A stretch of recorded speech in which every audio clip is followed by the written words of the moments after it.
नमस्कार मित्रमैत्रिणींनो. साधारण 2021च्या सुमाराला पंतप्रधान नरेंद्र मोदींनी वाराणसीला महादेव मंदिराचा जीर्णोद्धार आणि काशी विश्वनाथ धाम कॉरिडॉरचं लोकार्पण केलं होतं. त्यावेळी या कॉरिडॉरसाठी भूसंपादन कसं केलं, ते कसं जिकिरीचं काम होतं, बांधकाम कसं केलं, कोविड काळातही ते बांधकाम पूर्ण कसं केलं, या सगळ्याच्या स्टोरीज, त्याचे लेख आपण सगळ्यांनीच वाचले होते. आणि तेव्हापासूनच वाराणसीला जायचं आकर्षण होतं. ते सगळा तो कॉरिडॉर आणि पूजा टी व्हीवर बघितली पण होती. त्यानंतर 2024मध्ये खूप वाईट निमित्तानं का होईना पण आम्हाला वाराणसीला जाण्याचा योग आला. वाराणसी का निवडलं हे मी तुम्हाला आधीच्या व्हिडिओमध्ये सांगितलं. पण वाराणसीला जाऊन मला काय दिसलं, काय अनुभवलं, त्याबद्दल आज बोलणार आहे. नमस्कार, मी आहे राधिका अघोर आणि आपण बघताय घनघोर. मित्रांनो, वाराणसीच्या बदललेल्या रूपाबद्दल काही अपेक्षा घेऊन जाणार असाल तर आधी थोडे निगेटिव्ह पॉईंट सांगते, कारण मानसिक तयारी तुमची करायला हवी. आणि प्रोज अँड कॉन्स सांगताना आधी आपण वाईट गोष्टी ऐकल्या पाहिजे. म्हणजे मोदी आणि योगी सरकारनं, प्रशासनानं शिवमंदिर कॉरिडॉर बांधला आहे. त्यामुळे महादेवाचं दर्शन स्वच्छ, सुकर, व्यवस्थित, सुलभ झालं आहे. तिथे पैशांचे व्यवहार किंवा घाण असं नाही आहे, हे नक्की आहे. मंदिर परिसर आणि गंगेचं पात्र आणि घाटसुद्धा बऱ्यापैकी स्वच्छ आहेत असं म्हणता येईल. पण बनारस पाहताना, बनारस शहरात जर आपण फिरलो तर अत्यंत अफाट गर्दी, पूर्ण बेशिस्त असलेला आणि प्रचंड आवाज करणारा ट्रॅफिक, कुठूनही कुठे येणारी, कधी येणारी वाहनं, त्यात गाई म्हशींची गर्दी, यात काहीच बदल झालेला नाही आहे. बनारस तिथल्या गल्ल्यांसाठी प्रसिद्ध आहे. बनारस की गलियों में या मथळ्याखाली अनेक वर्षांपासून खूप लिटरेचर, कथा, कविता, चित्र हे सगळं आपण पाहिलेलं आहे. बनारस की गलिया प्रसिद्ध आहे. पण मित्रांनो, दुर्दैवाने या गल्ल्या अजूनही तशाच आहेत. जेमतेम 5 फुटांच्या वगैरे असलेल्या या गल्ल्यांमधून एकाच वेळी लोक, पर्यटक जात असतात, तिथले स्थानिक जात असतात, त्यातच गाई म्हशी, त्यातच मध्येच एखादा टू व्हीलरवाला येतो, एखादा व्हीलचेअरवाला पण त्याच्यातच घुसतो आणि सगळा गोंधळ असतो. आणि पायाखाली काय तर चिखल, प्लास्टिक, कचऱ्याचे ढीग असं. म्हणूनच म्हटलं की त्या गल्ल्यांकडे आणि हे पाहतच आपल्याला जावं लागतं. इकडे तिकडे अगदी नजर हे ठेवताच येत नाही. आणि गल्ल्यांच्या दोन्ही बाजूंना घरं आहेत. घरं तर अशी आहे की 1,500 वर्ष त्या घरांमध्ये सूर्यप्रकाश त्या घरातल्या लोकांनी पाहिला का नाही असं वाटण्यासारखी परिस्थिती आहे. आणि त्या घरांकडे पाहिलं ना राजा, तर असं वाटतं काय एखादा या घरातून 1008 वर्ष वय असलेला एखादा महंत नाही तर नागा साधूच बाहेर येईल का काय, अशा त्या भयंकर गल्ल्या आहेत. आता त्यांच्या स्वच्छतेची जबाबदारी प्रशासनाची आहेच, पण लोकांचीही आहे. लोकही कचरा बसा टाकतात. त्यातच दुकानं आहे खाण्याची, बनारसच्या साड्या आणि बाकी सगळ्या कपड्यांची, त्या दुकानांमध्येही गर्दी आणि वास त्या सगळ्याचा. आणि जे गल्ल्यांचं आहे ती स्थिती घाटांची आहे. आता घाट एकदा स्वच्छ करून भागणार नाही. जेव्हा मोदींनी ते केलं किंवा मोदी मोठ्या पाहुण्यांना तिथे, परदेशी पाहुण्यांना, शिंझो आबेंना घेऊन गेले, G20च्या वेळेला पाहुण्यांना घेऊन गेले, अशा वेळेला ते घाट छान स्वच्छ होत असतील. दशाश्वमेघ घाट पुष्कळ स्वच्छ आहे, असी घाट स्वच्छ आहे. पण जे बाकीचे घाट आहेत, भोसले घाट वगैरे पण बऱ्यापैकी स्वच्छ आहे. बाकीचे घाट आहेत तिथे दुर्गंधी आणि कचरा. आता दुर्गंधी कशाची हे तर सांगायची लाज वाटते. आणि कचरा, निर्माल्याचा कचरा हे तर आहेच. पण मित्रांनो, याच्याशिवाय आणखीन एक कचराच म्हणता येईल त्याला, तो म्हणजे तिथे मागे लागणारे लोक. जसं आपण त्या घाटावर, मंदिर परिसरात आणि तिथे जातो, तिथे जे सगळे लोक मागे लागतात, हे करा, ते करा, पूजा करा, अमुक करा, नावेतून फिरा, हे सगळं. म्हणजे त्यांचाही तो व्यवसाय आहे, समजू शकतं की त्यांना त्याच्यातनंच उत्पन्न मिळतं. पण इतकं लोचटासारखं मागे लागणं, विशेषतः परदेशी पर्यटक दिसले की त्यांना फसवणं, त्यांना वाटेल त्या किमतीला वस्तू विकणं, ते सगळं पाहून खूप वाईट वाटलं, निराशा वाटली. कारण वाराणसी हे काही केवळ भारतातलंच नाही तर जगातलं सगळ्यात प्राचीन शहर आहे म्हणतात. आणि शहर आहे, शहर. ऋग्वेदात या शहराचा उल्लेख आहे. देशविदेशातले लोक येतात, आधीही यायचे, आजही येतात आणि काहीतरी अभ्यास करण्यासाठी येतात. बनारस हे ज्ञानाचं केंद्र आहे. मला वाटतं 5-6 विद्यापीठं या शहरात आहेत.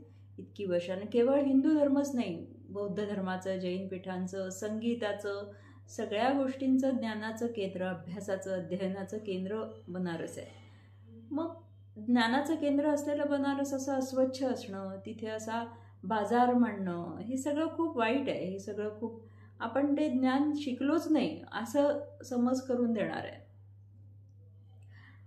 आणि अर्थात मी मागेही सांगितलं होतं तसं 25 वर्षांपूर्वी जे बनारस मी पाहिलं होतं त्यापेक्षा आजची स्थिती खूप बरी आहे.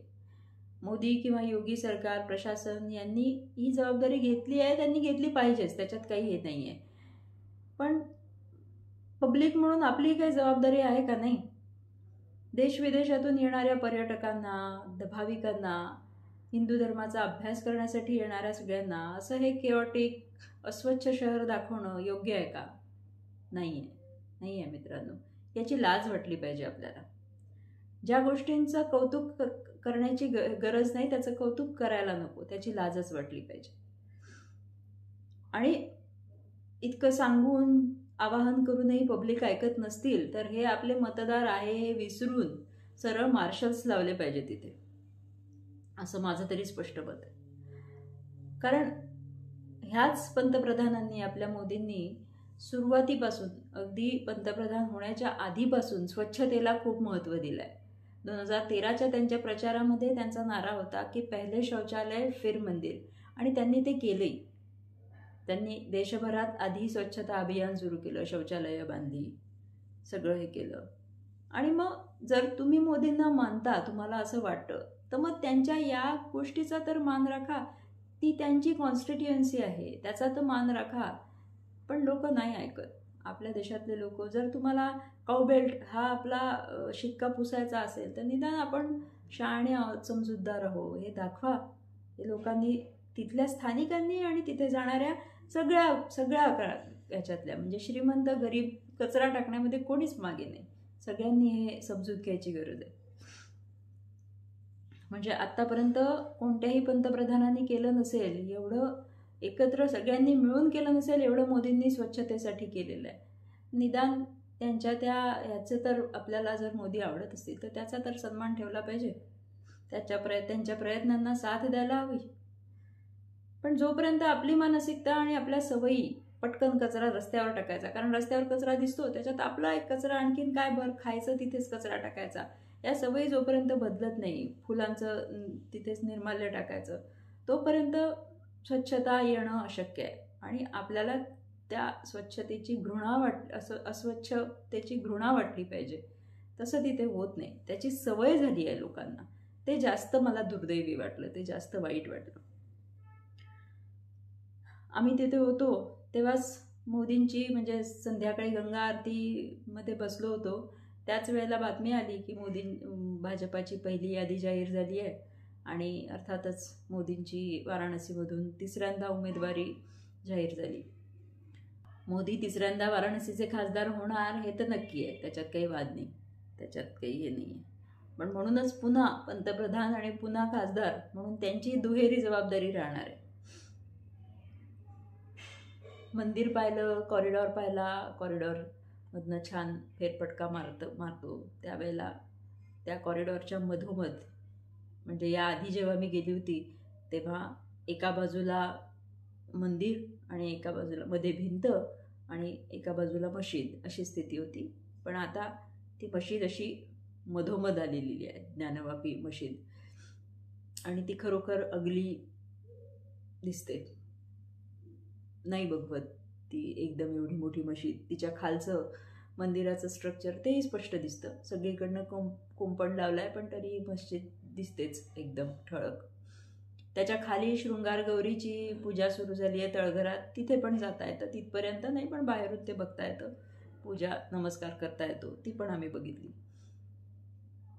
आणि गंमत म्हणजे वाराणसीत आम्हाला भेटलेला प्रत्येक माणूस, म्हणजे होडीवाला असेल, रिक्षावाला असेल, दुकानदार असेल, सगळा प्रत्येकजण खूप विश्वासाने सांगत होता कि बाबा ने 1000 बुलडोजर तैयार रखे और जल्दी 1 दिन में मस्जिद गिर जाएगी और फिर पूरा मंदिर बन जाएगा.